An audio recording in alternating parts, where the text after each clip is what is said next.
WPG Talk Radio 104.1. What a power couple of hours from Kirk Conover to Chuck Malamut. Pinch me.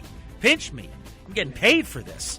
Also coming up at 9:05 this morning, Jim Wood, the president and the chief executive officer of Meet AC. If you don't know the term, that's the equivalent of any town's metropolitan city, Convention and Visitors Authority or Convention and Visitors Bureau, Meet AC. They had a really stellar 2016 in the midst of all the insanity that was going on. Assemblyman Conover has left the building, kids. So Jim is going to come on. We're going to talk about the year that was, and we're going to talk about what's going to be happening in the new year with the president and the chief executive officer of Meet AC, Jim Wood. Joining us now is Chuck Malamut. He is the managing director and leads his team, the Malamut Group, at Morgan Stanley's Northfield, New Jersey office. To reach them for all of your financial planning needs, you can call 609-383-2010.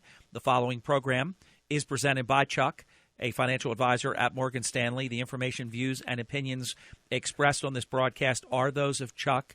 They do not necessarily reflect those of Morgan Stanley or its affiliates. They are current as of the date of this broadcast and are subject to change without notice. Neither the information provided nor any opinion expressed herein constitutes a solicitation for the purchase or sale of any security. This presentation is for informational purposes only.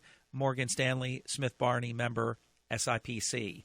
Chuck, I know you have a full plate of topics to discuss. I just want to opine for just a quick second to note that I think I even texted you several days ago. I was just studiously looking at the numbers, and the Dow Jones Industrial Average came within 1/3 of 1 point. So it was 2/3 of the way to the final point that it needed. It was at 19,999 and 2/3 and did not get to 20,000. This is kind of interesting.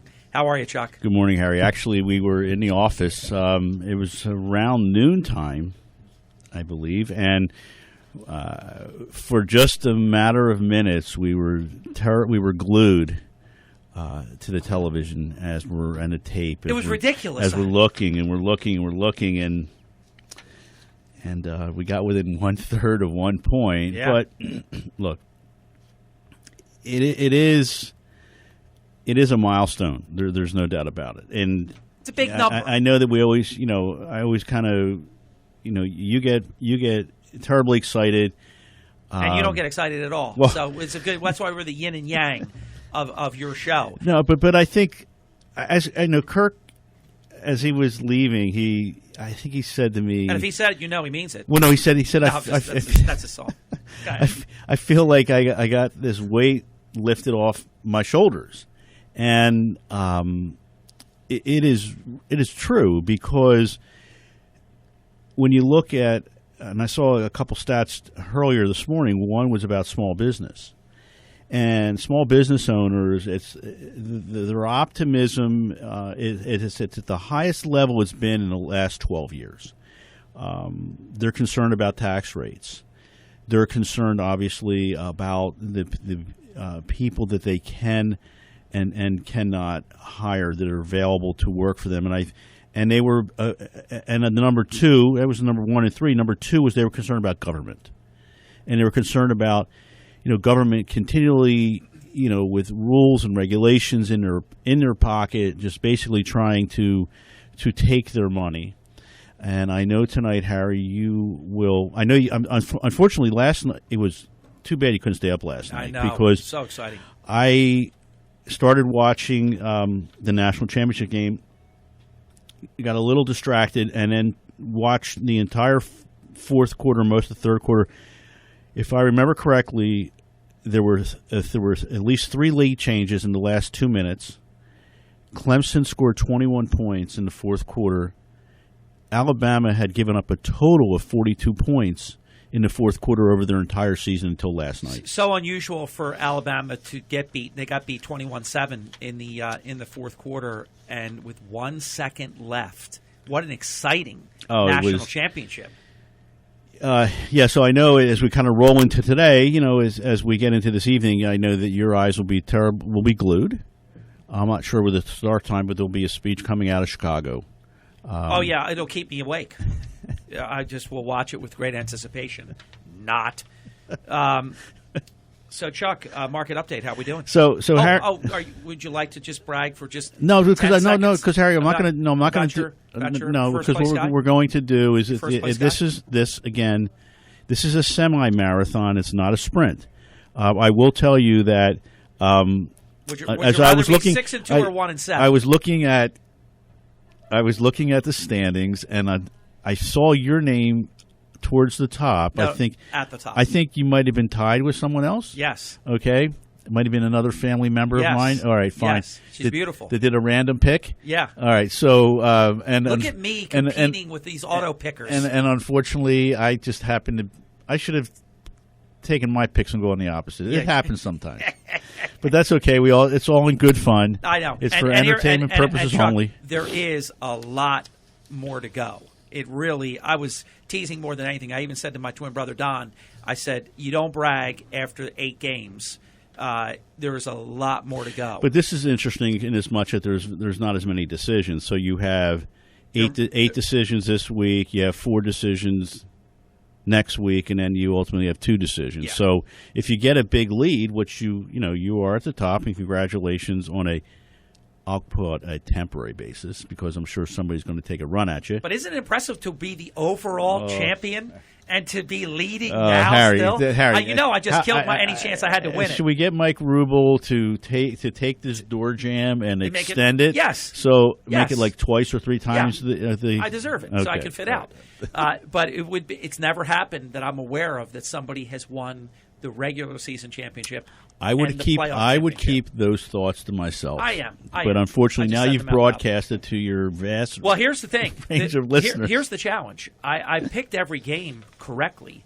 The challenge is the over or the under. We don't know when we're picking. It's going to be 0 degrees. Look, you have from day one always been a homer and someone that always takes, for the most part, the favorites. And it worked out. It worked out this past week. I think it might be a little more challenging this week. You know what's funny about that statement for the whole season? And I would have thought, as our owner, our league owner, that you would be more studious. I take the points and the underdog a lot as well. I plead not guilty to that fair weather analysis. You're taking away. I would think from my greatness. Your listeners by saying I'm just a homer. Your listeners are saying, I thought Chuck and Harry had a really great relationship, and now it's starting. Brothers can talk like now this. It's starting to deteriorate, Harry. Let's move on to why you asked me to come here today. Can love each other that much. All right, so Chuck, the market update, please. Harry, to your first place leader. We took a little bit of a pause as we got to the end of the year, and on a shortened week last week, the indices were up. The Dow, the Nasdaq, and the S&P 500 were all up. The S&P was up 1.7% for the week. The Dow of the 3, the Dow did not perform as well. But again, remember, we always talk about the Dow only consists of 30 stocks, and it is obviously market weighted. So S&P up 1.7%, the Nasdaq up 2.6%, and this is what's really interesting. If you remember, right after the election, there was a shift where a lot of technology, that sector was being sold and replaced with materials and industrials. What I'll refer to as the stodgy type manufacturing companies. But Nasdaq up last week up 2.6%, and actually yesterday hit an all-time high again. And the Dow Jones was up 1% during the week. So, as we look at the week, as we advance through, the S&P, did make its record high in December, and challenged it as well. The first 2 days. We did relatively well. It was Tuesday, Wednesday.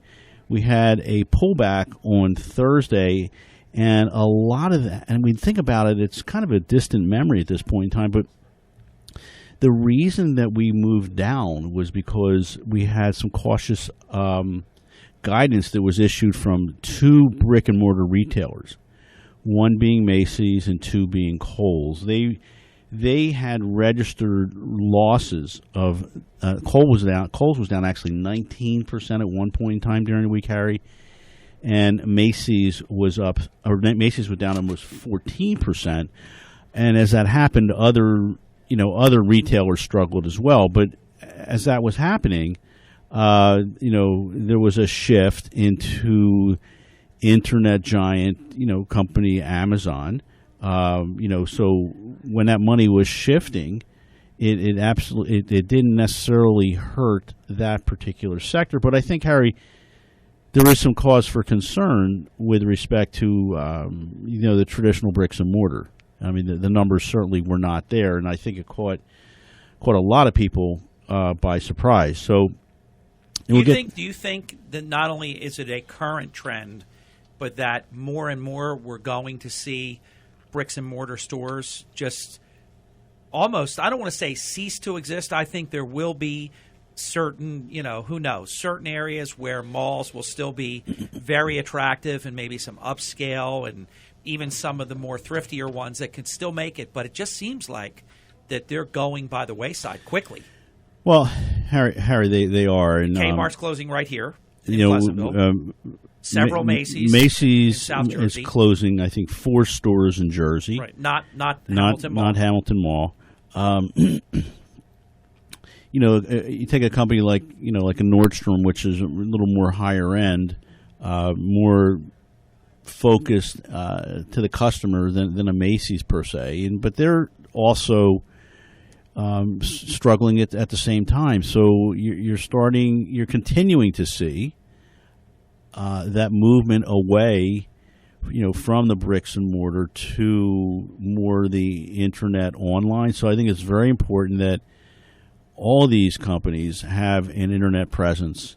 And I was. Do you think the time could come in the foreseeable future where the bricks and mortar physical stores almost cease to exist? No, I think they'll scale down. I think they'll in size per store.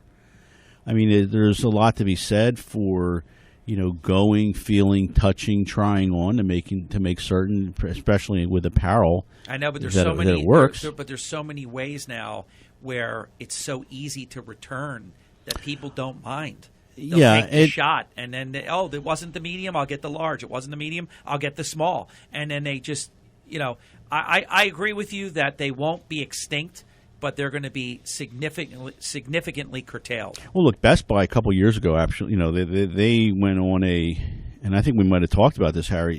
They went on a mission to reduce the number of stores and reduce the size of the stores, because remember there was a lot of customer would go in, look at the product, particularly in the electronics section, take a picture of the SKU, go home and order it online from another vendor. So just like that. But look, that's competition. That's healthy competition. And then the trouble with that is the store has the expense of the traffic without the sale. That's even worse in a way. But I agree with you. That's happening. That's happening quite a bit. 19 minutes past the hour. We're going to come right back. A brief timeout. You're listening to Chuck Malamut, in my view, the best in the business, talking about your financial matters. And for your financial planning needs, turn to the Malamut Group at 609-383-2010. Chuck is going to finish his great update on the market. He'll talk about the labor market, the Fed, the global economy, and anything else that comes up in the time that we have straight ahead. We're back. Chuck Malamut, yours truly, Hurley in the morning. Chuck, anything else on the market? By the way, Kirk wrote in and wanted us to bring up about Great Britain having the highest growth rate of all industrialized nations, which I mentioned him that we covered last week on your show. That's how cutting edge your show is. But, I was so pleased to see all of that. The vote go the way that we said on this program was going to go, when all the experts said that they would stay in the EU. Then when everything was going to go tank and go down the tubes, I said, no, it's not. It's going to go better. And it's incredible how wrong the analysts were about all that. Well, Harry, speaking of Europe and Brexit and the euro and the strong U.S. dollar, the predictions that have been made is that, in the not-too-distant future, the euro and the U.S. dollar will trade at parity. If you remember, at one point in time, it was like 1.27. Yeah. I mean, it was a while ago. And in spite of all the media coverage that, was attributed to Brexit, Kirk and you guys are absolutely right. I mean, their economy, has grown substantially. Now, granted, the bar was set pretty low as a result going in. I think it's still a little sloppy. But they did European. They did grow 2.2%. Yeah, but I'm saying like the Eurozone is still pretty sloppy compared to, I think, what we're going to find here, and back here in the U.S. But your favorite topic, I'm very, very Harry. You must have been terribly distracted last week, and maybe it was because you had you're working on all your football, and I know it took a lot of brain power to do that. And obviously I'm in first place. The labor market. Yeah. So this didn't get past me. So the labor market, looks to be pretty strong at this point in time. December's employment report, came in at 156,000 new jobs, and that was lower than the anticipated number. I think the consensus was 178,000. And yet we have the highest number. It's nearly 100 million not participating in the workforce, a number we've never seen in the history of the Republic. And if you go to the actual unemployment, it's still very close to 10%. And in some demographics, but you forward, I mean, that number did come down. Okay. So it's at like 9%. So the reality is, if you look at the way employment, the number gets reported, because you got to, on a comparative basis, month over month, year over year, what we're seeing is that wage growth, was very strong. It was up 0.4% for the month, and up almost 3%, year over year. And it's been the highest level that we have seen in the last several years. Now, at first glance, when the number came across on Friday with respect to the December number being down about 20,000 to the forecasted number, what happened was there was a revision, fairly decent upward revision, I think to the tune of about 20,000 in the month of November. So having said that, the market, took its cue on Friday as a result of what you thought was going to be a number that was not going to be taken the right way and was in fact. What I love about the show that you do and the show that we've done together for the past 25 and a half years is you're responsible to report numbers and you're honest about them. You've always been intellectually honest about them. And then I can delve into them at a different level that has nothing to do with the math, but has everything to do with what really is going on and that I think matters insofar as, for example, this 4.7% employment to me is as phony as anything in my lifetime that the government has ever perpetrated upon the American people, because obviously we have 97 point some odd million Americans not participating in the workforce at all. And of the numbers that make that 4.7% look so good are those that they discourage out of the numbers that they count in such a fast period of time. We've never done that before. If you were out of work 30 days, you know this, Chuck. You were an employer, and you still are. You know that every $10,000 that you wanted to make used to take 30 days. So if you wanted to earn $50,000 a year, it could take 5 months to find that job. Now we say after 30 days, you're discouraged and you no longer count. That number's phony. On top of that, even the square numbers take into effect the change of the workforce in terms of part-time work. So not only is this not a healthy, robust 4.7, which actually equates to 100% employment, but a lot of these jobs are part-time and not very good. So I say to our listeners, the financial numbers don't lie, but there is a different story beyond the numbers. Well, look, Harry, I don't disagree. I mean, we've talked about this basically every time a report comes out, but I think the fact that the shift, the optimism, as we talked about earlier this morning, particularly with small business, because I had a very interesting discussion with a client just yesterday, And we were talking about the new administration. We were talking about the potential tax cuts, the repealing of the health care program that is currently in place. And I think the conclusion that we came to was the fact that you got to continue to feed the beast. Government in size, I mean, it might shrink somewhat, but I can't imagine it will shrink substantially. So the funding mechanism, and this is, I think, very, very important, is that if we can grow GDP from the 2s to the 3s, and I'll even stretch it into the 4s, that will substantiate and take care of the fact that we have less tax revenue because of the reduction in tax rates. Is anybody in your world contemplating what I've been floating for a number of weeks on your show, Chuck? And then we'll get our bottom of the hour break in after your comment. And one more power segment with Chuck straight ahead, because there's still the Fed, also the global economy to get to in our final power segment.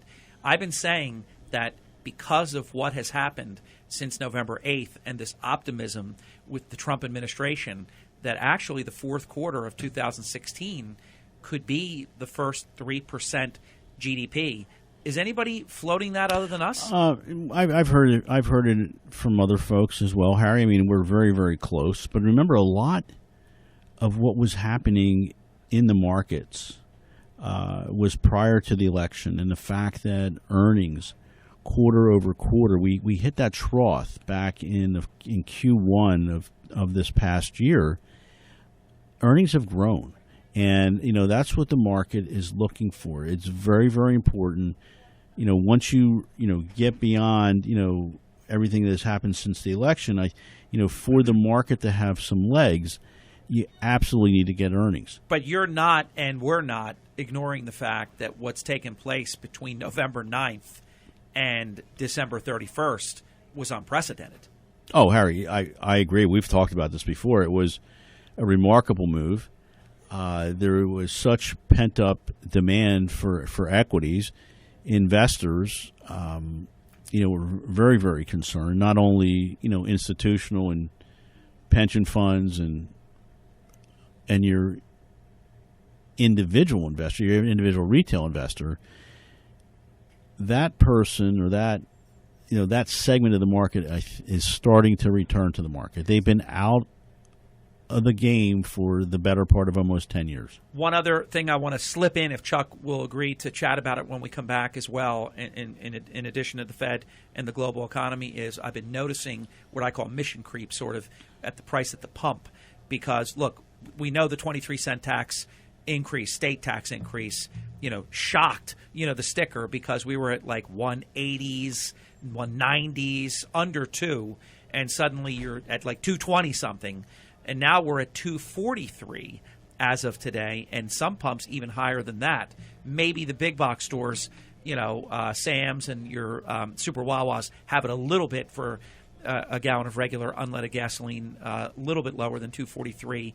But there's been at least 20 to 25 cents, maybe even 30 cents movement in terms of the price of a gallon of gasoline. We'll get Chuck's take on why that is as we continue. Again, for all of your financial planning needs, turn to the Malamut Group, led by Chuck Malamut, Managing Director, 609-383-2010. They handle all of your financial planning needs. That means everything. That means if you're looking to retire, if you're 30 and you want to retire at 60, sit down with Chuck and his team. They'll show you how to get there. If you're planning college building, vacation planning, all of your financial needs, the Malamut Group. Thank you, Assemblyman. I'm back with Chuck Malamut, 36 minutes past the hour. Let's do the gasoline thing real quick. Then we'll say the rest of your show for the Fed and the global economy in general.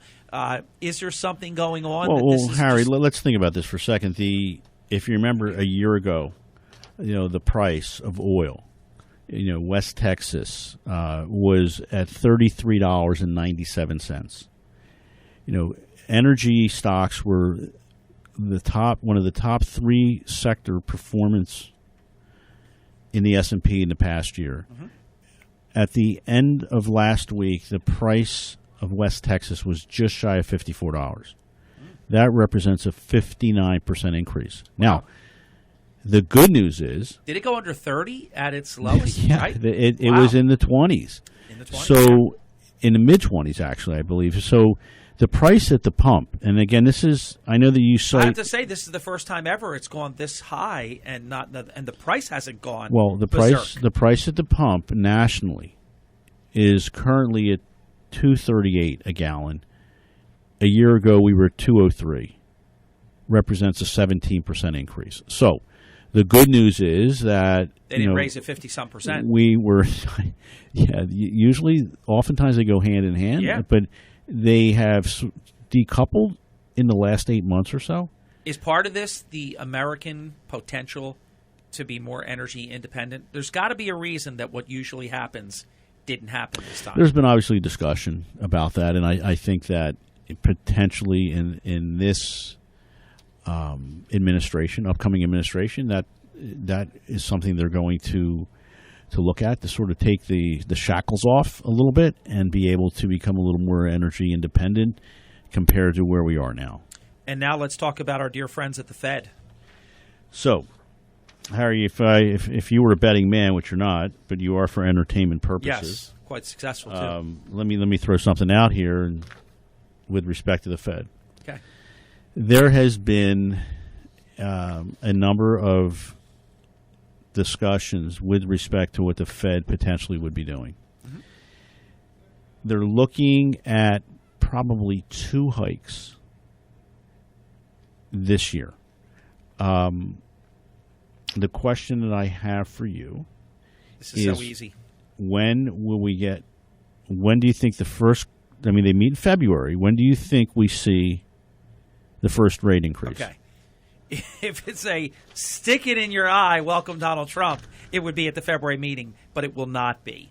They'll be slightly, how do I put this, barely desirous of doing it in the February meeting.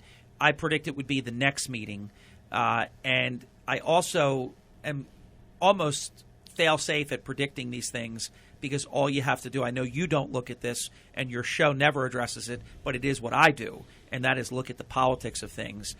The Fed is always looking to help a Democrat when they're president. When there's a Republican that's president, it's not that they want to stick it to the president, but they then objectively do the right thing and do not factor in any what you would call geopolitical type of considerations. For example, had a Republican president been in, there would have been more rate increases than we saw. They were protecting the presidency for Hillary. There's no doubt in my mind about that. So my prediction is they would love to just stick it right at Trump in February. Hey, you've been in since January 20th? How do you like me now? Bang. You want me out his chair? Bang. Here you go. But they won't do it at the February meeting, but they will do it by the spring. Well, I think you're close. The Fed future market last week ended showing a 69% probability that the next rate hike will be in June. Yeah. So you were close. But that's, I think very well timed. But that number can change in a heartbeat. Sure. If the economic data comes and it's better than expected or it's worse than expected. And, the one thing that there's been so much focus, Harry, about the new administration. Yeah, but even if we have 3% GDP for the fourth quarter, they're not going to raise rates in February. But here's what's happened. There's been you think about this because the consumption of information and what's being put out there is that there's been very little discussion with respect to earnings. Earnings, today's, January 10? And, Harry, you have not heard a peep with respect to earnings. Now, what's going to happen, earnings will come starting the end of this week into next week. And I think the market is going to take its cue. Well, I'm almost certain the market's going to take its cue based on earnings and based on, on a sort of a go-forward basis, what these companies are forecasting, for the latter part of 2017. I do want to thank Kirk Conover for writing me to note that June is still spring. I didn't want to. I don't, because Chuck thought I beat him up, beat him up a little bit earlier in the program. I don't want to be accused of beating my brother up a second time. But, yes, June is still spring. And that did not get lost on me, and I was correct, and I will be correct again. So, Chuck, back to you, sir. Thank you, Kirk. Well, it all depends what date the meeting is. That's true. There is a piece of June that is summer. But as you and I both know, they will be meeting in the spring. Multiple times. Correct. All right, so we'll give you. I'm not going to give you. I'm not going to give you a Harry 100 on that. I'll give you a Harry 80 on that. Well, you'll come back in June and we'll revise and extend the forecast. We'll see. Okay. If it happens in the spring. So we seem to Harry. Thank you, Kirk. So I want to thank you. You got me completely off my game. Take it back without any interruption. Take it back. So corporate earnings, Harry. The stocks will be in this what I'll call this tug of war. As you know, and you stated, emphatically that we made a big move since in the fourth quarter, and mostly a lot of that was put in place from after the election. The market needs, and it needs to take a rest. There's no doubt about it. You need to take a couple steps backwards. Not that I am stating that we need to have a sell-off, but this constant churn of the market, up, down, ever so slightly. That's actually good because with that you can build a base. How was it when it was going up? That was wild. Well, what happens when you get in that kind of market? It brings out individual investors that get terribly excited that aren't necessarily equity players, and they want to own equities. Short-term hit. And the problem, that's fine because you need capital inflows, on the buy side, to make the market move in a positive direction. And you got them. The problem is that when you continue to make those moves with no correction, ultimately the final result might not be something that you want to see. Now, there's been a lot of discussion that you think about. We've had a bull market for a very, very long period of time. We've had some setbacks along the way, corrections 5, 8, 10, 12% multiple times. The discussion is, and this is sort of the tug of war, are we at the end of the bull market or are we at the rebirth of, okay, we're going to reset the table, and on a go-forward basis, the market's going to move higher. So you have these different analysts and strategists that I think are very, very confused as to the next direction of the market. And plus, they don't really know the unpredictability of the new administration because we really don't know. We think we know that they'll be business friendly and banks should like them and business owners should like them, but some of that all has to shake out a bit.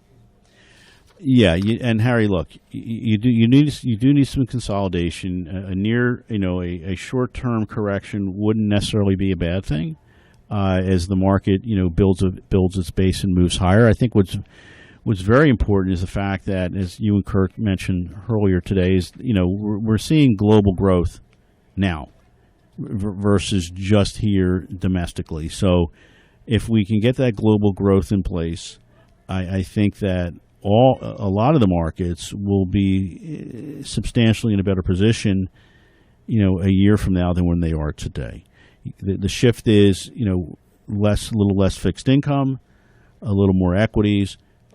Be selective, understand, and we talked about this, Harry, I don't know how many times. Understand what you're buying and why you're buying it, because if you don't know what you're doing, it makes absolutely no sense. Chuck, if you'll stay for just a little bit of overtime, I don't think we had a chance to talk about the global economy. That was the last item on today's agenda. I want to let people know, programming note, Jim Wood, who is the president and the chief executive officer of Meet AC. They're the vital organization responsible for bringing business to Atlantic City. It's so important what they do in terms of, the expression heads in beds and bringing people in for conventions and for overnight stays. And, it's just so very, very critical at this time.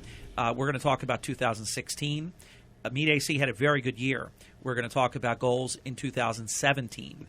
So a very, very important program segment coming up in about 15 minutes with Jim Wood.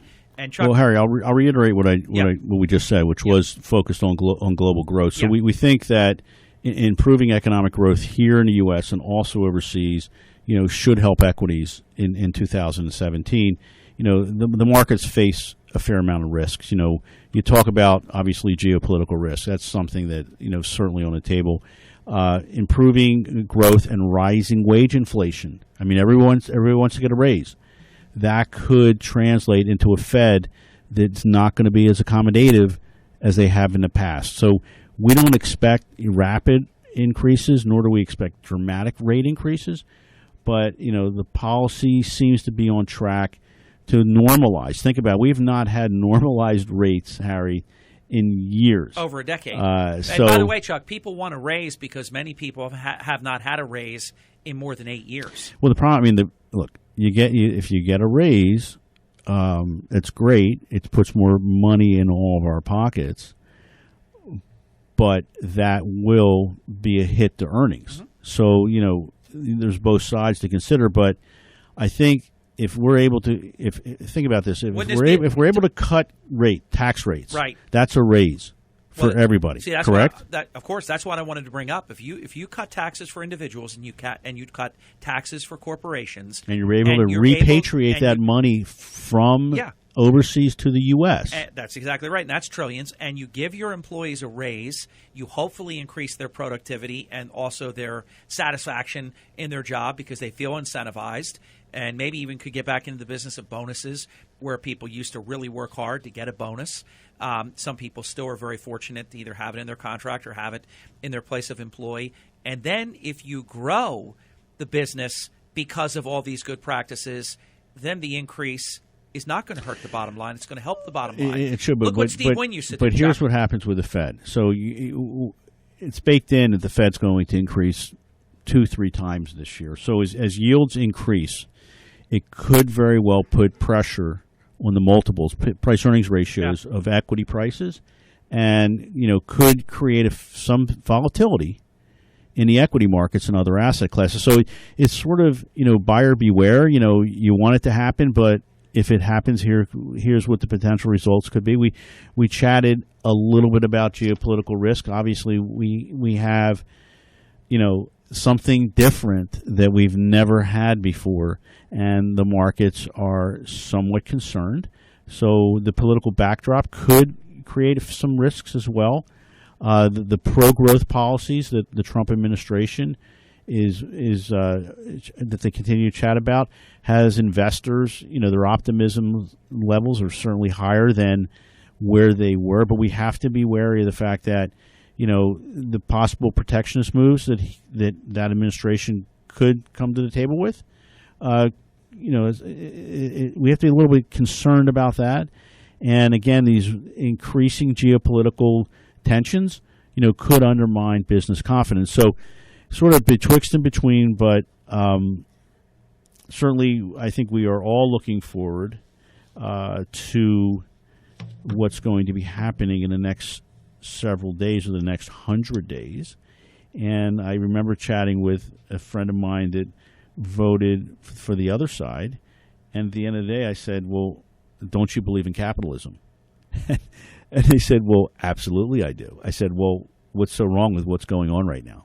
It's called cognitive dissonance. So in any case, we concluded that conversation, and they said, well, we'll see. But that's actually, it's all part of the theme of this program for 25 and a half years. People who will vote against their own self-interests for reasons that are just political. Because if you're talking to somebody that benefits because of what they do, I know somebody, and you know them. I know somebody that literally is going to do very, very well under a Trump presidency, but the dope had a Hillary Clinton sign on his lawn and wanted her to win. So how do you explain that? You don't have to. But I talk about it on the show. I know we don't talk about politics, but for the life of me, I still cannot understand how a lot of the Jewish community, not just here locally but nationally, would vote Democratic. How about 78% in the re-election year? How about close to 85, 90% the first time? That I just don't. That to me is just mind-boggling. And even after doing what happened to Israel at the United Nations, given the chance, that number would still be 65 to 70% if the election were tomorrow. So go figure. Yeah. So anyway, Harry, I'm hoping that I can come in here next week and congratulate you as you remain in that top spot. But it's so tough, though. But I am very happy. Now you're taking a step back. No, okay, no. all right. I wanted to That's report okay. where I am, but I always am very, very humbled by the fact that there are a lot of these variables. It's very tough. Like this week, for example, 6-2 was very good, but it was hard to know when we put the picks in that it would be 0 degrees and the over looked good in that one game. Then it winds up being the under, and it's very, very tricky with the whole process of the points and everything. So I'm just happy. I'm happy where I'm at, and we'll see what happens next week. Though